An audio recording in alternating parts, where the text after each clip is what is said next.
السلام عليكم. ليش احنا عبارة عن مجتمع فيه شيء من العنصرية؟ يعني ننظر للناس بأشكالهم وألوانهم وصورهم. كل شوي وكل كلمة وثانية جالس يقول لنا الصومال الصومال. ترى الصومال اللي أنت تتكلم عنها تراها من أقدم الحضارات على وجه الأرض ولها نشاط أكثر منك. قبل 9000 سنة قبل الميلاد، تخيل 9000 سنة قبل الميلاد وطئت قدم الإنسان أرض الصومال. أنت تتكلم لي عن 5000 وعن الصوماليين أول من ألف الجمال واستأنسوها واستخدموها لأغراضهم الشخصية قبل مدري كم سنة. ترى مدينة هرجيسة في الصومال، مدينة هرجيسة اللي هي عاصمة إقليم الشمال، يوجد بها آثار قديمة جدا جدا لم يستطع أحد ترجمتها إلى الآن. قبل 200 سنة من تاريخنا الآن أو 150 سنة كانت الصومال من أزهى وأقوى البلدان، وكانت تصدر الزكاة إلى الجزيرة العربية ونجد والحجاز. سبحان مغير الأحوال. يعني قبل 150 سنة كانت تصدر الزكاة إلى الجزيرة العربية، واليوم شوفوا كيف حالهم. سبحان مغير الأحوال، لا إله إلا.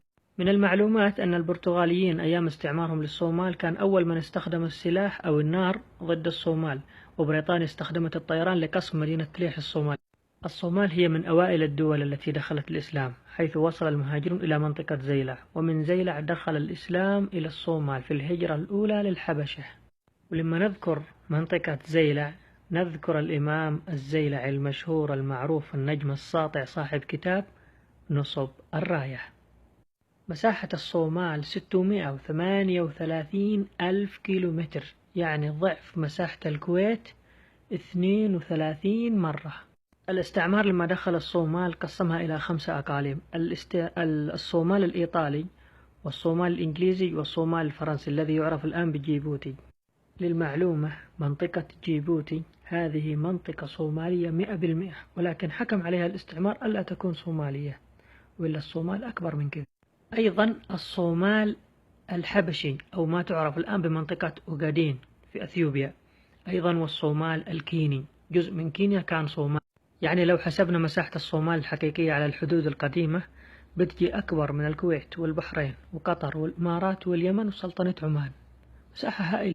أيضا الصومال من أكثر البلدان تصديرا للحيوانات، لولا الحروب والمشاكل يعني لصارت الصومال تصدر حتى للصين، تصدر الحيوانات للصين. طبعا عملة الصومال هي الشلن كما هو معروف. وللمعلومة على طاري العملة، تعرفون من هو أول من أدخل العملة إلى الصومال؟ في القرن الأول للميلاد هاجر مجموعة من السبائيين من سبأ من اليمن إلى الصومال، وحملوا معهم العملة السبائية اللي هي عبارة عن معدن عليها ختم اللي هو نحت لرأس ملك سبأ، ونحت آخر لرأس صقر ورأس ثور وهكذا. وكان من الممالك التي حكمت الصومال مملكة بونت التي عرفت تجارة المقايضة، وكان الملح أشهر هذه التجارات.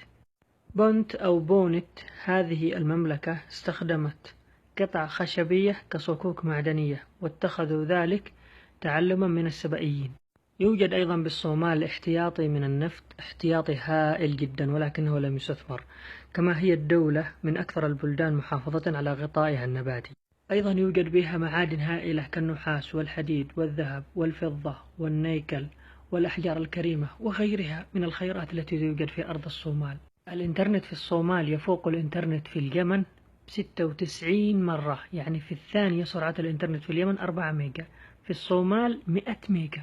في بداية عام 2014 أدخلت الصومال نظام الألياف الضوئية لتوصيل خدمة الإنترنت إلى كل الناس.